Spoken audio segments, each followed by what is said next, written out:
पूर्वाचार्य या यूं कहे हम जो गौड़ीय भक्त हैं, हमारे परिवार के जो मुखिया हैं श्री नरोत्तम ठाकुर जी का तिरुभाव दिवस है।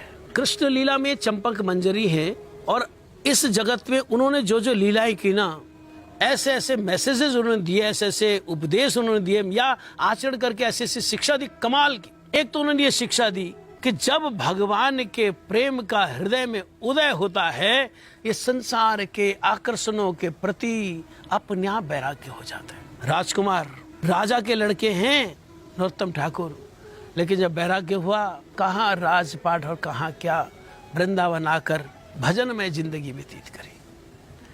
एक और उनके जीवन से संदेश ये जाता है कि व्यक्ति में अपना दम होना चाहिए। अगर आप में अपना दम खम है तो आप भगवान की कृपा को खींच लोगे, गुरु की कृपा को खींच लोगे, वैष्णव की कृपा को खींच लो। साधन की ताकत होनी चाहिए, साधन की ताकत होनी चाहिए। नरोत्तम ठाकुर के गुरु महाराज श्री लोकनाथ गोस्वामी जी ने कहा, मैंने भाई संकल्प लिया, मैं किसी को दीक्षा नहीं दूंगा, किसी को शिष्य नहीं बनाऊंगा। नरोत्तम ठाकुर जो हमारे परिवार के मुखिया, उन्होंने संकल्प किया कि मैंने दीक्षा इनसे ही ले ली और उन्होंने ऐसी सेवा करनी शुरू की, ऐसी सेवा करनी शुरू की कि लोकनाथ जी का हृदय पसीज गया, पिघल गया और उन्होंने कहा, भाई तेरी इच्छा को पूरा करने के लिए मैं अपना संकल्प छोड़ता हूं, उन्हें दीक्षा दे। मतलब थोड़ी सी उनकी ख्वाहिशें, थोड़ी सी इच्छाएं, थोड़ी सी दिनचर्या, थोड़ी सी जरूरतें वो अपने आप ही पूरी कर लेते, किसी सेवक की उनको जरूरत ही नहीं।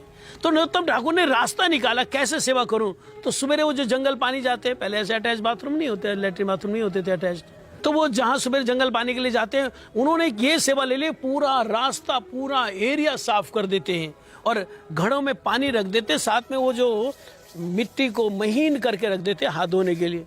कुछ ही दिन तो लोकनाथ गोस्वामी जी ने बाद में ध्यान दिया कि यहाँ पे सफाई बहुत रह रही है, तो रात भर तो हरिनाम करते थे। एक दिन वो कोई दूर बैठकर देखने लगे कौन करता है। देरी रात में दिखा एक व्यक्ति झाड़ू जमीन में दबाया, वो उसको निकाला और झाड़ू देने लगा। झाड़ू को प्रणाम करा, भाई तूने गुरु कृपा करानी मेरे से, झाड़ू के बिना तो सफाई थोड़ी हो सकती। लोकनाथ गोस्वामी ने बोला कौन, आवाज सब पहचान ली, गुरुदेव मैं हूँ। जिधर से आवाज आई उधर ही हाथ जोड़ के बोला गुरुदेव मैं हूँ। पास में लोकनाथ, नरोत्तम तुम राजा के लड़के हो, ये तुच्छ सा काम, गुरुदेव आपकी कृपा चाहता हूं। लोकनाथ गोस्वामी का हृदय बदल गया, दीक्षा दे दी।